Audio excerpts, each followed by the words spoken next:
Bonjour, vous vous souvenez que j'avais placé ce genre d'écrou dans l'ossature du plancher, donc par en dessous, donc côté bakélite, dans l'ossature bois. Et, là entre eux c'est le liège que j'ai dessiné. Et donc quand j'ai placé les panneaux de peuplier de finition par-dessus, il fallait effectivement que je puisse percer le trou par-dessus.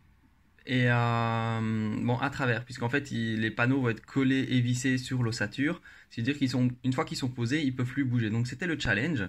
Donc au final, évidemment, j'ai une série de trous le long, dans chacune des planches, le long de la tiny house. Et donc la manière dont je m'y suis pris, ben, simplement, quand je suis sur cette structure ici sur l'ossature, ce que je fais, c'est que depuis les coins, je calcule la distance, donc le rayon jusqu'au trou. La même chose depuis le coin opposé et également la distance du bord.